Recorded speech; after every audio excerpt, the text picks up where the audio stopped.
Hello everyone, it is LB3 and I'm back again with another draft profile video. And in this video we're going to be taking a look at another favorite prospect of mine in UNC wide receiver Dyami Brown. I was a big fan of Brown ever since watching UNC tape the week of the 2020 NFL draft, so it's been a long time ago, over a year ago at this point. Well, of course I didn't do a full breakdown then, just a cursory watch. I really liked what I saw. Now, looking back after trying to look more into his game and getting a final season with him, I feel more confident in my opinions, while still not quite knowing how to project him in the NFL. I would love to have some insane hot take that he actually is the wide receiver 4 or something crazy, because I really like him overall. But as we dig in, we'll see there are some big question marks that make me question his NFL success, especially depending on landing spot. So with all that said, let's dig into his athleticism. Watching his tape, I probably would have described Dyami Brown as a good enough athlete with a small frame, and that is exactly what he ended up being. Solid speed, solid jumps, and solid agility, all in a frame that is on the smaller side. He's an incredibly intriguing player because none of his profile stands out in a bad way, and none of it stands out in a good way. Overall, it may be a bit of a cop-out, but in all honesty, his athleticism is not really noteworthy. He checks all the boxes, but nothing more than that. Alrighty, with that, let's dig into the tape. We'll, of course, start with the strength, as we usually do, and we're going to start with the strongest part of his game, and the thing that will get him drafted relatively high, which is his deep ball ability. In this first play, we kind of see what he does, which is he just runs past guys. He seems to have a little bit of an extra gear when he's running away from people, and he is a very good ball tracker. I mean, even looking at this second play here, we can see that he's able to just run past people. I think potentially it may have something to do with his gliding running style. His speed's almost deceptive. It just kind of comes up on you. You don't know what's going on. If you watch his tape, you constantly see corners turning just a step too late, and then he's got him. There's no day he can't catch up. He's just fast enough. So after that strength, I actually wanted to talk about something that is related as a weakness, which is, can he succeed in the same role in the NFL? I talked about how he won in college as a deep threat, and how he has just enough speed just he can do the same thing. But he has just enough speed to be able to do the same thing. You're not really, you see, when you're talking combine, you have receivers that have different archetypes.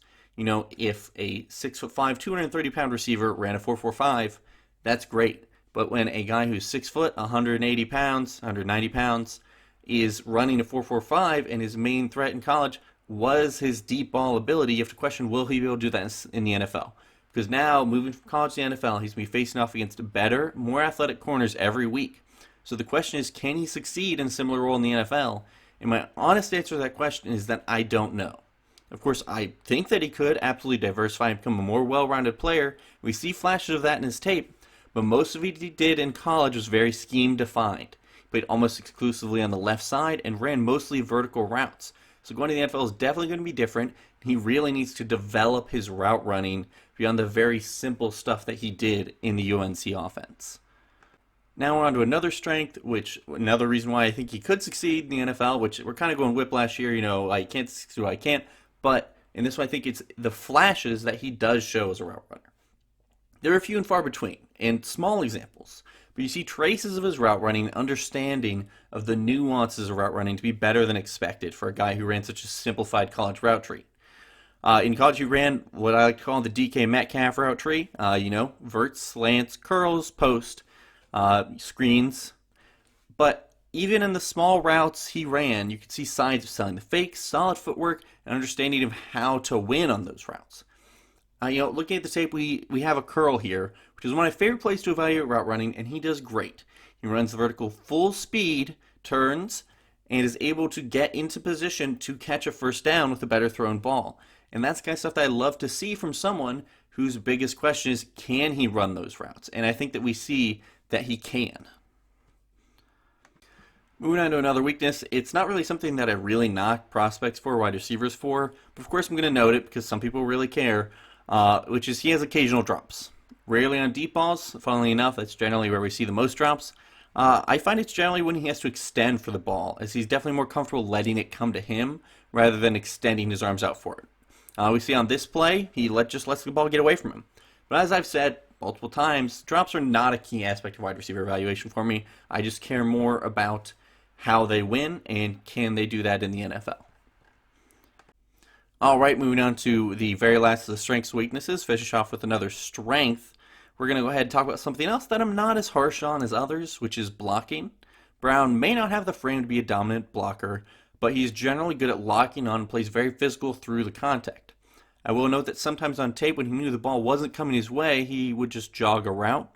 However, with how many verts he ran and seeing other receivers doing the same thing, I believe that was just a mandate from coaches to try and keep the receivers from getting too tired out. Take a look at blocking. I have 2 plays here, and I think the key takeaway from both of these is that he is clearly putting forth full effort after engaging, not just staying in one location, but he's actually trying to actively push the defender completely out of the play, which is kind of physicality that you love seeing from blocking receivers. All right, so with all that out of the way, who do I have as a comp for Dyami Brown? I don't have one. I only said I'd do him if I found someone I liked, and I didn't find one for Dyami Brown.